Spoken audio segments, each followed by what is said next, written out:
Hi everyone, my name is Sanchita and welcome to my channel. I hope you all are doing amazing. So today we have Raj Gupta with us. Raj UP से है और इन्होंने अपना net JRF with great marks इस बार clear किया है दिसंबर 2022 के education subject में। तो चलिए मिलते हैं राज गुप्ता से और जानते हैं कि उनकी तैयारी कैसी थी। तो welcome Raj to my channel, कैसे हो आप? बहुत अच्छे ma'am, thank you so much. अच्छा, तो राज आपने जैसे बताया, आपसे बात हो रही थी कि आप अभी थर्ड सेम में हो, राइट? जी मैम। तो सबसे पहले तो मैं यही बताऊँ मैं ये पूछना चाहूँगी आपसे कि पढ़ाई के साथ-साथ मतलब अपना सेमेस्टर वाला भी एग्ज़ाम के साथ-साथ आपने नेट की भी तैयारी की है, जेआरएफ की भी तैयारी की है, तो कितना मुश्किल लगा होगा आपको ये तैयारी करते हुए, कितना मुश्किल रहा होगा? मैम मुश्किल तो बहुत रहा क्योंकि स्टार्टिंग में मेरे कुछ सीनियर्स थे, उन्होंने ऐसा बता दिया कि नेट जेआरएफ तो लोगों का होता ही नहीं है और इतना टाइम तक करना पड़ता है।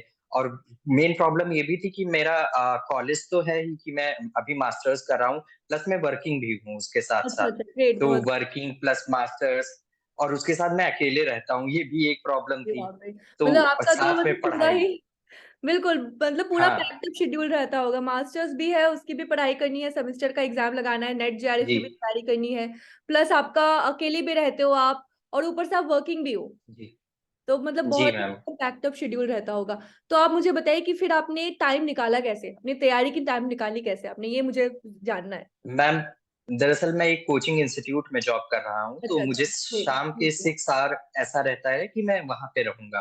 ओके। उसके अलावा टाइम मेरे पास रहता था, तो क्योंकि मैं शाम को नहीं कर सकता था या रात को जब मैं फ्री होता हूँ, तो बहुत थक जाता था, तो जी, नहीं हो जी। पाता था। जी, इसके लिए मैंने क्या किया कि अर्ली मॉर्निंग से अपना शेड्यूल फिक्स किया कि मैं बहुत 4 बजे सुबह उठता था और 12 तक मीन्स 8 आवर्स का ये जो टाइम होता था, उसमें कोशिश ये करता था कि 6 से 7 आवर्स इफेक्टिव पढ़ाई हो जाए, बाकी 1 आवर तो वैसे ही चला जाता था उसमें। और उसके साथ मास्टर्स थी तो जिस दिन कॉलेज जाना रहता था तो कोशिश करते थे कि उसको संडे में या सैटरडे में कैसे भी कवर कर लेंगे। बस ये था कि कवर सब कुछ करना है। बहुत बढ़िया। तो क्या आपने कितना टाइम लिया था अपनी प्रिपरेशन को देने में? मैम मैंने अभी अक्टूबर में बैच लिया था, लास्ट जब एग्ज़ाम हो गया था उसके बाद। अच्छा। लास्ट टाइम आपको मैंने टेक्स्ट भी किया था मेरे जी, 170 जी। मार्क्स आए थे जी, नेट जी। के लिए और हुँ। मैं कट ऑफ गई थी 172 तो 2 मार्क्स से मेरा नेट रह गया था। जेआरएफ तो हुआ ही नहीं तभी, बिना पढ़े मतलब ये कह सकते हैं यूट्यूब में मैंने आपकी वीडियोज़ देखी थी, बट हाँ, कभी ये नहीं सोचा था कि कोई बैच लेके पढ़ाई करें या कुछ। तो मैंने अक्टूबर में वो दिया, उसके बाद मैंने अक्टूबर, नवंबर, दिसंबर और जनवरी मीन्स 4 महीने बहुत अच्छे से पढ़ाई करी। फिर हुँ। फ़ेब में क्योंकि हमारे एग्ज़ाम्स भी सेमेस्टर वाले आने वाले थे, जी, जी। तो उसकी भी पढ़ाई साथ में शादी करनी थी। तो इसमें क्या हुआ कि फ़ेब में मैंने हाफ मंथ पढ़ाई अपने पेपर की है और हाफ मंथ जेआरएफ के लिए दिया है। बढ़िया। बहुत बढ़िया, मतलब 4 महीने आपने बहुत ही बढ़िया तरीके से पढ़ाई की है और अपना जी, जेआरएफ निकाला है। और पहले जब जी। आपने अटेम्प्ट दिया था तो उसमें आपका नेट जेआरएफ कुछ भी नहीं हुआ था, राइट? कुछ भी नहीं हुआ और था। ये सेकंड अटेम्प्ट में ही आपने नेट के साथ-साथ जेआरएफ भी निकाल लिया। जी, बहुत बढ़िया। मैंने पहले पढ़ाई तो कर मतलब ये बस बताइए, बताइए। पढ़ाई करके मैंने पहला अटेम्प्ट ये दिया था, बाकी लास्ट टाइम तो मैंने यूट्यूब से ही कुछ आपकी वीडियोज़ थी, फर्स्ट हुँ, पेपर के लिए तो तलवीर सर ही थे, हुँ। मतलब यही सारी वीडियोज़ देख के मैंने पढ़ाई करी थी और जब इस टाइम दिया है तो मैंने बैच लिया था और प्रॉपर अच्छे से पढ़ाई करी थी तब मतलब दिया है। स्ट्रैटेजी पूरी बनाई थी आपने इस बार की तैयारी में, राइट? जी, सबसे पहले तो मैं जी। आपको कांग्रेचुलेशंस बोलना चाहती हूँ कि आपने पूरा अपना टाइम थैंक यू बहुत मैम। अच्छी, मुझे जो समझ आ रहा है कि आपने 4 महीने में इतने इफेक्टिव हुँ, पढ़ाई करके नेट के साथ-साथ जेआरएफ भी निकाला और इस बार का जेआरएफ निकालना बहुत मुश्किल था क्योंकि इस बार जेआरएफ के जो नंबर है जी, वो मतलब कम आए हैं, राइट? क्योंकि क्वेश्चन जी पेपर मैम। थोड़ा हार्ड था। तो जितने भी बच्चों ने हुँ, जेआरएफ निकाला इस बार वो बहुत बड़ी बात है, उनकी बहुत बड़ी सक्सेस है, अपने में ही बहुत बड़ी सक्सेस है। हुँ। तो मुझे ये बताओ कि कितना मुश्किल था ये आपके लिए? मैम मुश्किल तो बहुत रहा है। रीज़न उसका ये भी रहा है कहीं न कहीं कि पढ़ाई तो अपनी करनी होती थी, जी, जॉब तो छोड़ नहीं सकते और बिल्कुल, बिल्कुल, मास्टर्स को छोड़ नहीं सकते मीन्स बिल्कुल, कुछ बिल्कुल। भी छोड़ा नहीं जा सकता था। बस यही है कि कुछ ऐसे लोग थे जिनका साथ रहा जैसे टीचर्स में अगर मैं कहूँ तो आपका बहुत बड़ा साथ रहा। अगर मैं देखूँ तो आपको याद होगा शायद कि मैंने संडे के अलावा कभी आपकी लाइव क्लास करी ही नहीं है, जी, जी, कभी भी नहीं करी है। जी, जी। सिर्फ़ संडेज़ को करी है या रात को अगर 9 के बाद वैसे क्लासेस होती ही नहीं थी, नहीं, तो जब कभी 1-2 क्लास हो गई वो किया है मैंने, उसके अलावा कभी भी लाइव क्लास की नहीं। तो जितने डाउट होते थे मैं आपकी क्लास में एंटर करता था और अपने सारे डाउट बॉक्स में डाल देता था। आप भी बोलती थी कि अभी इसको हम लोग लास्ट में डिस्कस करेंगे, तब भी मैं क्योंकि लॉग आउट हो जाता था, क्योंकि मुझे वर्क के लिए जाना होता था या कुछ और काम रहते थे, तो इसलिए तो जितने भी डाउट्स रहे वो तो सारे क्लियर ऐसे हो जाते थे। बाकी जितनी चीजें रही कि पढ़ाई कैसे करें, तो मैंने सबसे पहले ये फाइनल कर लिया था कि कौन से ऐसे यूनिट्स हैं जिसमें मैं बहुत अच्छा कर सकता हूँ। तो बढ़िया। जिसमें मैं बहुत अच्छा कर सकता था उसको मैंने डबल ट्रिपल बार किया, और कुछ ऐसी यूनिट है जिसमें मैं हार मान गया था, सेकंड में नहीं, फर्स्ट पेपर में। जैसे अच्छा। लॉजिकल रीजनिंग एक यूनिट थी, तो उसमें मैंने कोशिश किया, बट क्योंकि मेरे पास इतना प्रैक्टिस के लिए भी टाइम नहीं होता था, तो मुझे लगा कि शायद मैं अगर 1 वीक या 2 वीक इस यूनिट पे लगाऊंगा तो मैं बाकी यूनिट्स में छूट जाएगा मेरा। बिल्कुल तो बिल्कुल। इसीलिए मैंने ये सबसे पहले जाना कि क्या मुझे करना है और कौन सी यूनिट ऐसी है जिनको छोड़ा जा सकता है अभी के लिए। बिल्कुल। जी, मतलब ये आपने पूरी प्रॉपर स्ट्रैटेजी बनाई थी अपनी, जो मुझे आता है उस पे ज़्यादा ध्यान देना है, ना कि जो नहीं आता जी। उस पे ज़्यादा टाइम वेस्ट करना है। क्योंकि आपके हम्म। पास टाइम बहुत ही एकदम टाइम बहुत कंस्ट्रेंट था आपका और काम बहुत ज़्यादा था, जी। राइट? तो आपने जी स्ट्रैटेजी मैम। कैसे कैसे बिल्ड की थी स्ट्रैटेजी अपनी? मतलब कहीं से देखा था या मैम मैंने एक क्या? जी, बताइए। मैंने आपकी ही लास्ट टाइम जब मेरा नहीं हुआ था तो एक वीडियो देखी थी, उसी में आपने बनाया था कि एक छोटी डायरी बनाओ और उसमें सारी चीजें लिख लो, कैसे क्या करना है। तो मैंने एक छोटी डायरी, मीन्स जैसे रिजल्ट आया था अक्टूबर वाले सेशन का, जी, तो जी, जी। जैसे रिजल्ट आया उसी के अगले दिन, क्योंकि उस टाइम ये भी था थोड़ा सा कि टेंशन भी हो रही थी कि नहीं हुआ है अब की, तो इसलिए डायरी लेकर आया और उसी दिन मैंने सबसे पहले यूनिट वाइज भी करके और टॉपिक वाइज भी करके ये लिख लिया कि मुझे क्या आता है और हुँ, क्या ऐसी चीजें हैं जो मुझे बिल्कुल नहीं है मेरे लिए, जो मुझे बिल्कुल नहीं आती हैं। हुँ, तो जब मैंने ये नोट कर लिया, तो उसमें सबसे बड़ी प्रॉब्लम थी, बच्चे क्या करते हैं कि सेकंड पेपर में फर्स्ट यूनिट से पढ़ना शुरू करते हैं, और कहीं ना कहीं देखा जाए तो बच्चों के लिए वो प्रॉब्लम भी रहता है। क्योंकि तो मैंने बहुत फर्स्ट पढ़ना होता यूनिट है, तो छोड़ ही, बहुत हाँ, लेंदी होता है। फर्स्ट यूनिट आपका जो कोर्स चल रहा था 45 वीडियोस का था, जी, जी, जी, जी। उसमें मैंने क्या किया कि फर्स्ट यूनिट कवर हो चुका था तब तक, तो जी, फर्स्ट यूनिट तो मैंने छोड़ दिया, पर सेकंड यूनिट से मैं रेगुलरली, जैसे आप दिन में क्लास कराती थी 8 बजे सुबह, तो मैं ये करता था कि रात को 10 बजे में मुझे ये क्लास करनी है, और बाकी क्या करते हैं कि 2x पे लगा के देखते हैं, तो उससे कई चीजें कंफ्यूजन भी हो जाता है कई चीजों में।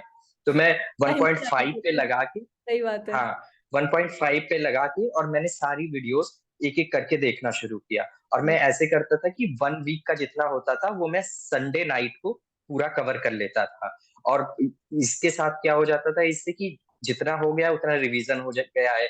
और मैंने मॉक देने के लिए एक अलग हाँ, हाँ। ये किया था कि ये बाकी मुझे क्या याद करते है हैं कि कि ये फुल, आपने क्वेश्चंस बहुत पूछे थे मैम कि एनटी अभ्यास सही है हाँ, या फिर कौन-सा मॉक टेस्ट कहाँ से लगा, ये आपका हुँ। बहुत क्वेरी होता था।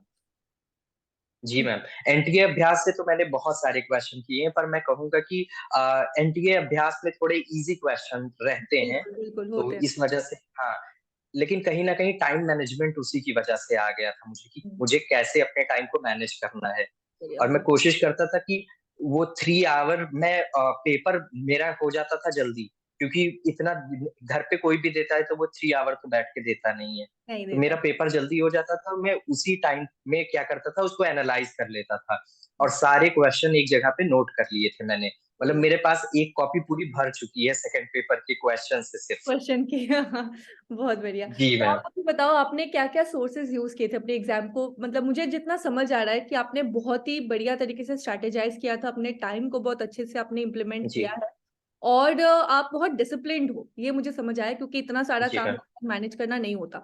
तो आपने क्या-क्या सोर्सेज़ यूज़ किए थे जिससे आपको बहुत फ़ायदा हुए?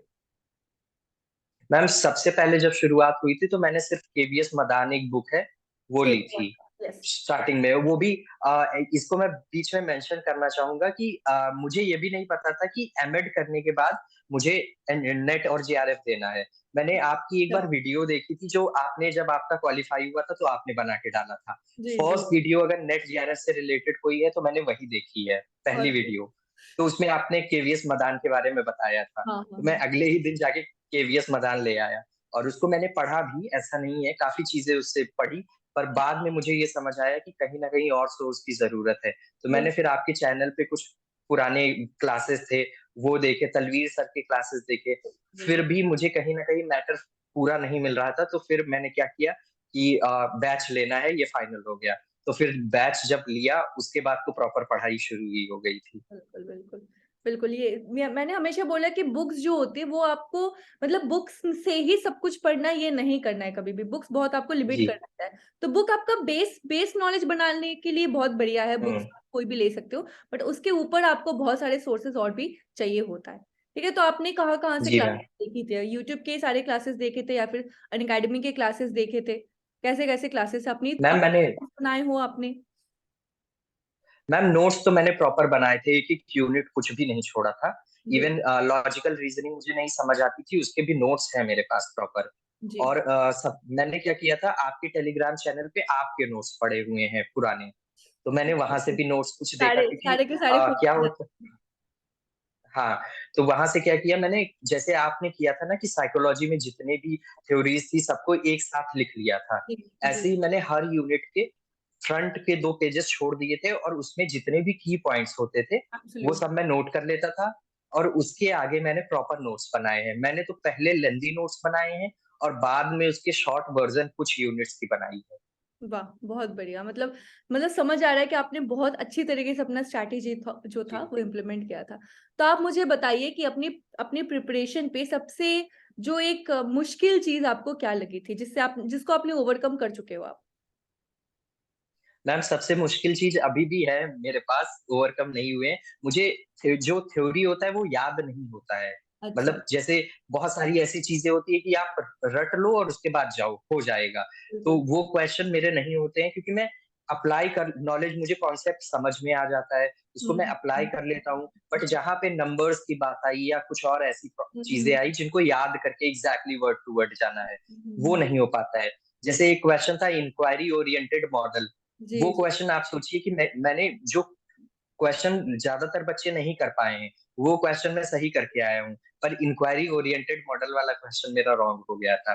मतलब क्योंकि मुझे मेमोरी मतलब बेस्ड जो क्वेश्चंस रटने में होते हैं उनको मेमोरी बेस्ड क्वेश्चन में मुश्किल हाँ, आती है। जी, जी। ये बहुत प्रॉब्लम होता है हाँ। कभी-कभी कि याद नहीं हो पाते जैसे कि डेट्स याद नहीं हो पाते कि कौन-सा हुँ। डेट में क्या हाँ, हुआ बस था, यही। कि थ्योरी कौन-सी किसकी जी, थ्योरी थी, ये मेमोरी बेस्ड थोड़ा इश्यू होता है आई नो। बट फिर भी आपने जी। काम तो पूरा निकाल लिया। तो मुझे बताइए कि आपकी स्ट्रैटेजी थी कैसे कि स पहले आपने पेपर 1 पकड़ा फिर पेपर 2 या फिर दोनों को साथ में आपने पढ़ा है? कैसे पढ़ाई की आपने मैंने स्ट्रैटेजी? यूनिट वाइज़ किया है। जैसे सेकंड पेपर जो था, उसमें साइकोलॉजी का जो पोर्शन था और हुँ, इंक्लूसिव एजुकेशन था। ये जी। हम लोग बीएड में भी हम लोगों ने पढ़ा है, हाँ, हाँ, तो हाँ, ये हाँ। मतलब एक तरह से देखा जाए तो अच्छे से क्लियर था टॉपिक। कॉमन था, ऐसे कॉमन ही था। फर्स्ट पेपर में देखा जाए, तो जो रिसर्च एप्टीट्यूड या टीचिंग एप्टीट्यूड है, वो बहुत बार हम लोगों ने पढ़ बहुत बार रखा है। पूछा, तो बिल्कुल। जो जो टॉपिक मुझे क्लियर थे, वो तो मैंने क्या किया कि उनको सबसे पहले खत्म किया। कि ये इसको लास्ट के लिए नहीं छोड़ना है क्योंकि लास्ट में क्या होगा कि टाइम कम रहेगा और एंग्जायटी ज़्यादा रहेगी उस टाइम पे। एब्सोल्यूटली, तो बिल्कुल।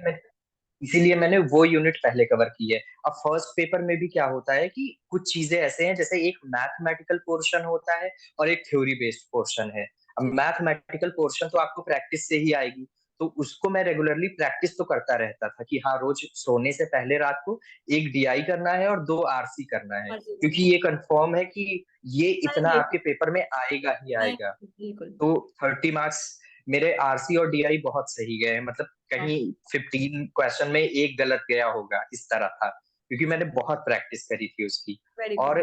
दूसरा क्या है कि कुछ ऐसी यूनिट थी, जैसे मुझे रिसर्च वाली जो यूनिट थी, उसमें काफ़ी प्रॉब्लम हो रही थी। तो उसके लिए मैंने क्या किया कि आप जो पढ़ाती थी वो तो देखते ही थे, उसी स टॉपिक से रिलेटेड जो पीवाईक्यू करवा रखे हैं आपने, यूट्यूब पे जी, करवा जी, रखे हैं जी, या जी। अनअकैडमी प्लेटफ़ॉर्म पे भी आपके थे, तो हुँ, वहाँ से मैं उस टॉपिक से रिलेटेड टॉपिक वाइज़ जो-जो था, वो पूरे क्वेश्चन उसी दिन खत्म कर लेता था। बहुत तो बढ़िया। मेरे अंदर ये कॉन्फिडेंस आ गया कि टॉपिक मैंने जो पढ़ा है थ्योरी को और जो मैं नॉलेज अप्लाई कर रहा हूँ, उसमें कितना डिफरेंस रहेगा और मुझे कैसे क्वेश्चन देखने को मिल सकते हैं। तो ये मैंने दोनों पेपर के लिए किया। प्लस कुछ ऐसे पॉइंट्स भी उसमें आते हैं जो आपने पढ़े हैं पर उनको कहीं न कहीं लास्ट टाइम पे आपको याद करने की जी, ज़रूरत है। जैसे जी, अगर आप देखेंगी कि जो सेकंड यूनिट थी हिस्ट्री पॉलिटिक्स वाली और जो फर्स्ट पेपर में एक यूनिट है हायर एजुकेशन, वो जी, कहीं न कहीं आपको लास्ट टाइम पे करने की ज़रूरत है। तो उस यूनिट को मैंने लास्ट के 1 मंथ में करने का सोचा था बहुत और बढ़िया। एक बार पढ़ लिया था, छोड़ा नहीं था, बट जी, उसको रिवाइज़ नहीं किया था, उसको लास्ट के 1 मंथ में किया है मैंने। मतलब वो टाइम अगर थोड़ा ज्यादा मिल जाता तो वो भी हो जाता कंप्लीट। जी मैम। जी जी। तो अभी आप बताइए, तो मुझे तो जितना लग रहा है कि आप बहुत अच्छी तरीके से वेल प्रिपेयर्ड हो, प्लस आपकी आपकी जॉब भी चल रही है, तो बताइए जॉब कैसी चल रही है अभी फिलहाल? अच्छी मैम चल। कोचिंग इंस्टीट्यूट है तो उसमें ये है कि एजुकेशन से रिलेटेड मैं सब्जेक्ट्स नहीं पढ़ाता हूँ। मैंने अच्छा अच्छा। बीएससी किया है तो साइंस से रिलेटेड टॉपिक में पढ़ाता हूँ। अच्छा अच्छा, तो बट दोनों दोनों अभी सब्जेक्ट जॉब को जगल करना होता है आपको तो फिर। मैम करना ही पड़ता है बिकॉज कुछ ऐसी कंडीशंस थी जिसकी वजह से मुझे जॉब करनी ही पड़ी। तो हम्म। ये रहता था कि मैं जॉब के लिए जब निकलने वाला होता था तो 1 आवर पहले प्रिपेयर कर लेता था, अपने जितने टॉपिक्स होते थे वो बहुत। प्रिपेयर वहां से हो जाता था। हम्म। बाकी उसके अलावा मैंने ये कभी नहीं सोचा है, ये बस सोच रहा था मैं कि कितना टाइम मुझे मिल जाए और मैं कितना पढ़ लूं, बस यही था मेरे पास। मतलब मुझे जितना समझ आ रहा है कि आप बहुत ही पॉजिटिवली अपनी जो भी अपनी मेहनत थी वो आपने उसको टाइम दिया है, जितना टाइम आपके आप बचा सकते थे अपनी प्रिपरेशन को दिया, उसको बहुत सीरियसली लिया। ऐसा नहीं है कि टाइम नहीं है तो नहीं पढ़ते, नेक्स्ट टाइम लगाएंगे। हम्म। बहुत बढ़िया, आपकी आपकी स्ट्रैटेजी मुझे बहुत पसंद आई है। तो आप मुझे बताइए कि ये जो एग्जाम देना है, ये मोटिवेशन ये आपको कहाँ से मिली है, या फिर आपने क्या सोचा था एग्जाम क्यों लगाना है, या फिर क्या मोटिवेशन था आपके इसके पीछे? मैम जब पीजी करने की बारी आई तो मेरा ग्रेजुएशन तो हो चुका था, फिर मैंने बीएड किया ग्रेजुएशन के बाद। तो ये था कि पीजी तो एक सब्जेक्ट से होना ही चाहिए। फिर ओके। हमारे कॉलेज में भी पता चला, क्योंकि मुझे ये जब मैं एजुकेशन में आया तो मुझे लगा कि मैं पहले गलत फील्ड में था, क्योंकि साइंस तो अच्छी लगती थी ऐसा हाँ हाँ नहीं है, बिल्कुल। बट एजुकेशन उससे ज्यादा इंटरेस्टिंग मुझे ज्यादा लगी। इंटरेस्टिंग और लगा स्पेशली बिल्कुल। साइकोलॉजी जो, हाँ, जो साइकोलॉजी वाला पोर्शन है, ये सारे मुझे बहुत अच्छे लगे। तो ये था कि मुझे करना है। फिर पता चला अगर मैं टीचर एजुकेटर बनना चाह रहा हूँ तो मुझे एमएड तो करना है। और हम्म। एमएड के बाद अगर आप नेट या जेआरएफ नहीं कर रहे हैं तो फिर वो तो कोई काम का नहीं रहता है। सो अधूरा रह इसीलिए जाएगा मैं आपकी मतलब डिग्री। हाँ, जी। अधूरा रह जाएगा। मैंने नेट का नाम सुना था कि हाँ नेट होता है, मेरे कॉलेज में कई लोगों ने बताया। बट जी जेआरएफ के बारे में मैंने आपका जब पहला इंटरव्यू और आपने खुद से जो वीडियो बना के डाली थी, जी जी जी। वो जब मैंने देखा तब मुझे क्लियर हुआ। और आपने एक और आपका इंटरव्यू है जिसमें आपका एक वीडियो है अमित। जिसमें जी तीन और लोग थे जी जी जी। जिनके साथ आपका इंटरव्यू हुआ था। तो हम्म। वो भी वीडियो देखा तो मुझे समझ में आया कि लोग वर्किंग होते हैं या कैसे भी करके लोग कर लेते हैं। तो मेरे पास तो अभी टाइम है, क्योंकि मेरी अभी एज 24 ही है सिर्फ। जी तो मुझे बहुत लगा टाइम मेरे दिया पास बहुत आपने। टाइम है तो मैं कर लूंगा। बिल्कुल बिल्कुल बिल्कुल। मतलब बहुत बहुत सही टाइम पे आपने अपने एग्जाम्स जो है वो पूरे कंप्लीट कर लिए, बहुत बढ़िया लगा। तो आप मुझे बताएं कि फिलहाल अभी आप जॉब पे भी हो, अभी आपका मास्टर्स भी आई थिंक इसी साल या नेक्स्ट इसी साल में खत्म हो जाएगा, फोर्थ सेमेस्टर इसी जी साल मैम, में इसी हो साल जाएगा, में। right? हाँ, तो थर्ड हाँ सेमेस्टर में आप ऑलरेडी हो। तो इसके बाद आपने क्या सोचा है, आपका क्या ये जीआरएफ की डिग्री के साथ आप रिसर्च में जाना चाहते हो या फिर जॉब ही करना चाहते हो, क्या करना चाहते हो इसके साथ? मैम, अभी तो क्योंकि हमारा पीजी कंप्लीट नहीं हुआ है, तो पीजी कंप्लीट होते होते टाइम लग जाएगा उस। और तब तक मैंने सोचा है कि मैं एमएससी करूंगा जूलॉजी से, बिकॉज एक स्कूल सब्जेक्ट में पीजी होना ही हाँ चाहिए। हाँ तो वो बिल्कुल। करूंगा, लेकिन वो मैं इग्नू से करूंगा। तो इसके साथ क्या हो सकता है कि मैं पीएचडी एनरोल करवा लूं अपनी, और जल्दी से जल्दी मतलब जब भी हो सकेगा मैं अपनी पीएचडी एनरोल कराने की कोशिश करूंगा। बट साथ में ये एक मास्टर्स मुझे करना ही है। बहुत बहुत बढ़िया स्ट्रैटेजी आपकी। तो आप मुझे बताइए कि अभी अगर आपकी तरफ से कुछ भी एक्स्ट्रा आप बोलना चाहते हो जो कि ऑडियंस को, जो भी आपको सुन रहे हैं उनके लिए हेल्पफुल रहेगा, तो क्या बताना चाहोगे उनको कि एग्जाम कितना मैम इजी सबसे है, बड़ी कितना टफ है, या क्या अपने हिसाब से जो भी हम्म, बोलना चाहते हो बताइए, शेयर कीजिए। मैम ये सबसे पहले तो जो लोग तैयारी शुरू करना चाह रहे हैं उनके लिए सबसे बड़ी बात यही है कि आप किसी और की स्ट्रैटेजी को लेकर अपने आप मत बनाओ। जैसे मैंने बोल दिया कि मेरे लिए साइकोलॉजी इजी है तो आपके लिए भी इजी हो, ये जरूरी नहीं है। बिल्कुल आप बिल्कुल। सबसे पहले सिलेबस को लेकर बैठिए और ये क्लियर करिए कि कौन से ऐसे टॉपिक्स है या कौन से ऐसे यूनिट है जो मेरे लिए इजी है, और जी कौन से ऐसे टॉपिक है जिसमें मुझे डबल मेहनत करने की जरूरी है। और सबसे बड़ी बात, ओवर कॉन्फिडेंस नहीं लाना है। Over confidence in the sense कि जैसे कोई यूनिट ऐसी है जो आपने कभी पढ़ रखी है, तब ये मत सोचिए कि ये टॉपिक तो मुझे आता है, मुझे अब करने की जरूरत नहीं है। बिल्कुल। क्योंकि आपने कभी भी किसी भी टॉपिक से पढ़ा होगा तो आपने बैचलर्स लेवल का पढ़ा है, और नेट और बैचलर्स में बहुत ज्यादा डिफरेंस बहुत होता बहुत। है। तो इसीलिए आपको ये ध्यान देना है कि सबसे पहले आप अपनी स्ट्रैटेजी बनाओ कि मुझे करना कैसे है। और उसके बाद एक बात होती है कि बस आप सभी ने हम लोगों को बताया था कि पेपर जब देने जाओ तो किसी क्वेश्चन को ईगो पे मत लो। लेकिन बिल्कुल। अब की के क्वेश्चन पेपर ऐसा आया था कि हर क्वेश्चन लग रहा था कि जैसे हम लोगों की ईगो को खराब कर रहा है। कर तो रहा है, इसी बिल्कुल। इ तो इसीलिए ईगो पे लेने की बात है कि जब पेपर आपका नहीं हुआ है, डेट नहीं आई है, तब हुँ, तक आप हर टॉपिक को ईगो पे लो कि ये हुँ, मुझे समझ नहीं आ रहा है तो क्यों नहीं आ रहा है। लेकिन एक बार डेट आ जाए, उसके बाद आप वही टॉपिक करिए जो आपको अच्छे से आते हैं। उस टाइम जैसे मैंने एलआर लास्ट में लाके छोड़ दिया कि अभी मुझसे ये नहीं हो पाया है, तो अब मैं नहीं करूँगा, लेकिन इसको फ्यूचर में करूँगा ज़रूर। और हुँ, पेपर में जब आप देने बैठो, तो ये चीजें सोचिए कि जैसे आप मैनेजमेंट पढ़ते हो तो जरूरी नहीं है आपको क्लियरली मैनेजमेंट का क्वेश्चन आएगा। हुँ, वहां से कई टॉपिक्स को कोरिलेट करके किसी और सेंस में पूछ लिया जाता है। जी, तो जी, इसलिए आपको कोरिलेशन आना चाहिए कि मैं नॉलेज को अप्लाई तो कर रहा हूँ, बट बिल्कुल, कोरिलेट करके अप्लाई करना ज्यादा जरूरी है। तो बिल्कुल। इसलिए ऐसे आप अगर करेंगे तो बहुत अच्छे से आपका पेपर हो जाएगा।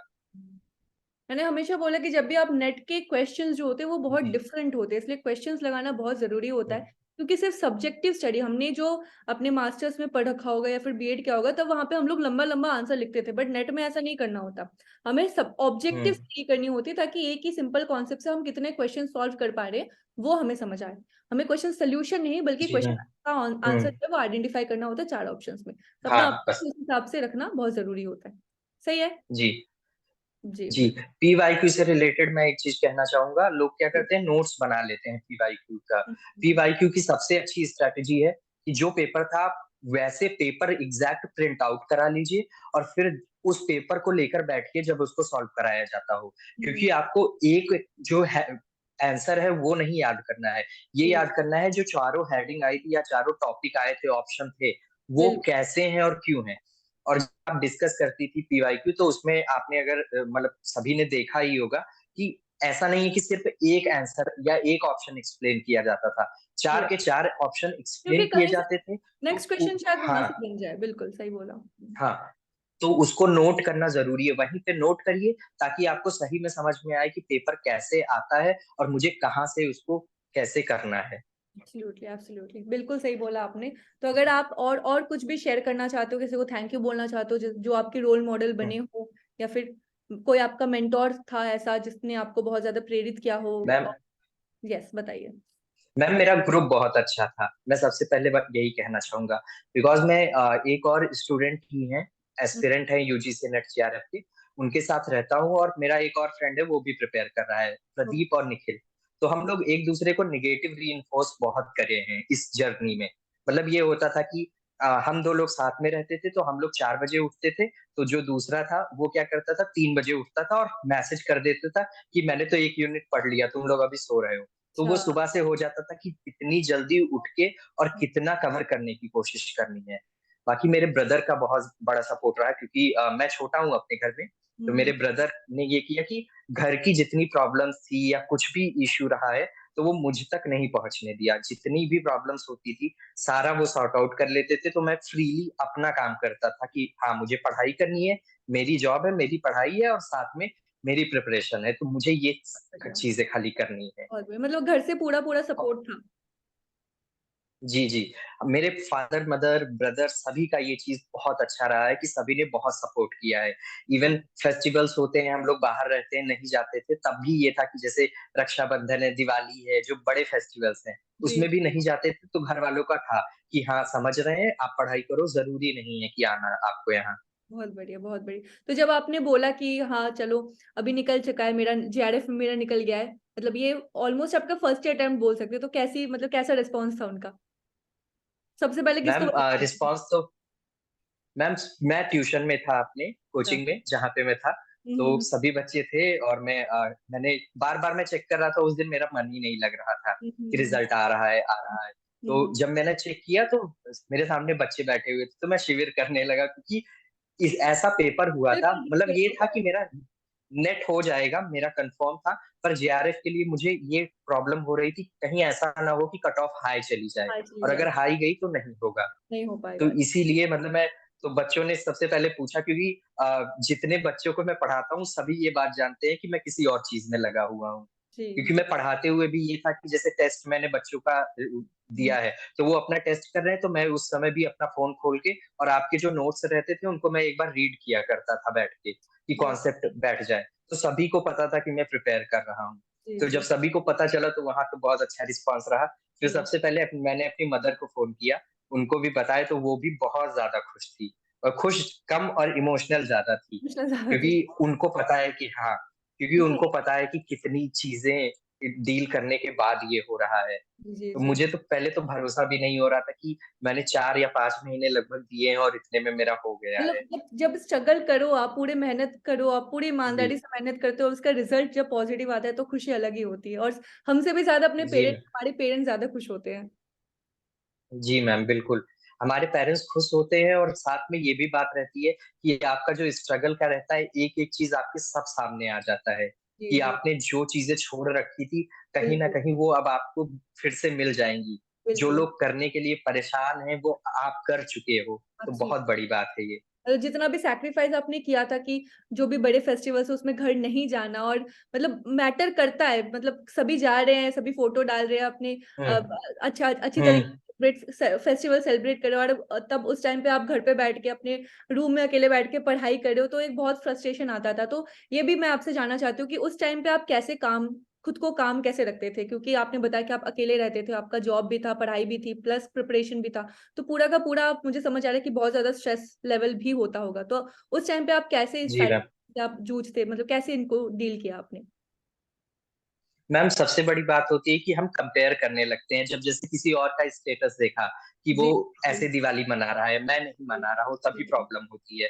तो बिल्कुल। हम लोग मतलब मैं और मेरा रूममेट दोनों लोग इसी के लिए प्रिपेयर कर रहे हैं। हुँ, दोनों लोग ने क्या किया कि जिस टाइम पे कुछ फेस्टिवल्स होते थे, उस टाइम पे हम लोगों ने वैसे तो सोशल मीडिया यूज़ करते ही नहीं थे, सिर्फ व्हाट्सएप था, वो भी जी, कॉलेज की वजह से क्योंकि ग्रुप्स वगैरह होते हैं बिल्कुल, कॉलेज के। बिल्कुल, तो बिल्कुल। उस टाइम हम लोग क्या करते थे, 1-2 दिन के लिए यूज़ करते ही नहीं थे। कि नहीं ना ही किसी को देखेंगे हम सेलिब्रेट करते हुए, ना हमें ना बुरा ही लगेगा। ना ही मूड तो हम खराब लोग होगा, बिल्कुल। हाँ, तो इसीलिए हम लोग ऐसे सोचते थे कि ये हमारा वीकेंड है और हम आराम से खाली पढ़ाई कर रहे हैं। वाह! बहुत बढ़िया, बहुत बढ़िया। मतलब ये जी मैम। बहुत बढ़िया स्ट्रैटेजी और मैं हमेशा बोलती हूँ कि चलो एक एक बार आपने अपना बर्थडे नहीं सेलिब्रेट किया है, फिर एक बार आपने अपना जो हमारे इधर पे दुर्गा पूजा बहुत मतलब बहुत बड़ी तरीके से जी, सेलिब्रेट होता है। आपके उधर भी मतलब ऐसा हर जगह पे दिवाली भी सेलिब्रेट होती है। तो 1 साल नहीं भी मनाओगे, 1 साल अपने अगर पढ़ाई हुँ, किया है ना, तो वो सैक्रिफाइस जिस दिन रिज़ल्ट निकलेगा आपका और जिस दिन अच्छा रिज़ल्ट आएगा, आपका पॉजिटिव हुँ। रिज़ल्ट आएगा, ये सारी चीज़ें मैटर नहीं करेंगी। आपको लगेगा ही नहीं कि मैंने जी मैम, बिल्कुल। तो आप वो अपना रिज़ल्ट देखोगे ना कि आपका जेआरएफ क्वालिफाइड है, तो वो जो खुशी होती है उसके हुँ, सामने ये सैक्रिफाइसेज़ बहुत छोटी लगती है कि नहीं? जी मैम, बिल्कुल, बिल्कुल, तो बहुत बिल्कुल। अच्छा लगा आपसे बात करने और आप मुझे जितना समझ आ रहा है कि आपने बहुत ही सही तरीके से एनालिटिकली इस चीज़ को बिल्कुल अपना प्लान बनाया था, स्ट्रैटेजी बनाई थी, जो आई होप जो भी आपको आज सुन रहा होगा, उसको बहुत अच्छी तरीके से समझ आया होगा और वो अपनी प्लानिंग में इस चीज़ को ध्यान में रखेंगे और कंसिडर पक्का से करेंगे अपनी प्लानिंग एंड प्रिपरेशन में। सो अगर आप अपनी तरफ से और जी कुछ मैम। ऐड करना चाहें तो बोलिए, उसके बाद फिर हम लोग विदा लेंगे आपसे। बताइए। जी मैम। मैं बस यही लास्ट में बोलना चाहूँगा कि जितने भी लोग प्रिपरेशन कर रहे हैं, जी। सिर्फ 4 मंथ अभी तो 3 मंथ की ही बात है, जून में आपके पेपर होने वाले हैं, तो हुँ, हुँ। 2-3 मंथ जो आपके पास है, हुँ, अच्छे से मेहनत कर लीजिए, उसके बाद आप लाइफ भर सेलिब्रेट कर सकते हो। बट बिल्कुल। अगर आप अभी सोचोगे कि मुझे ये प्रॉब्लम है, वो प्रॉब्लम है, तो हुँ, प्रॉब्लम्स तो लाइफ टाइम आती रहेंगी। कभी ये नहीं होगा कि आप इतने फ्री हो कि आप प्रिपेयर कर पाओ। तो बिल्कुल। जो फ्यूचर में करना है, उसे सोचो मत, आज ही इम्प्लीमेंट करना शुरू करो और अगर आप ऐसा करते हो तो अगर मुझसे ये पेपर क्वालिफाई हो गया है तो कोई भी कर कोई सकता भी है कर सकता क्योंकि है। मैं साइंस बैकग्राउंड से रहा हूँ और फिर मैंने आके अगर इतने कम दिनों की तैयारी में कर लिया तो कोई भी कर सकता है। चलिए, बहुत बढ़िया, जी, बहुत अच्छा लगा आपसे बात करके और होपफुली आपसे फिर से बात करने का, मिलने का मौका मिलेगा और ऐसे सक्सेसफुल जी होइए मैम। आप और अपना जो जेआरएफ है और जो भी आपकी गोल है, I wish all the very best कि आप वो सारी ही गोल्स अपनी पूरी कीजिए और होपफुली अपना जो भी सक्सेस होगा, उसको हमारे चैनल पे आके फिर से आप शेयर करेंगे, आपसे बात करने का फिर से मौका जी मैम। मिलेगा। ठीक है? थैंक यू सो बिल्कुल ma'am, thank you so much. Thank you so जी, much Raj and all the very best अपने सक्सेस के लिए और अपने थैंक यू करियर मैम। के लिए। चलिए मिलते हैं फिर। Bye, take care. Okay, bye bye. Thank you ma'am. Thank you.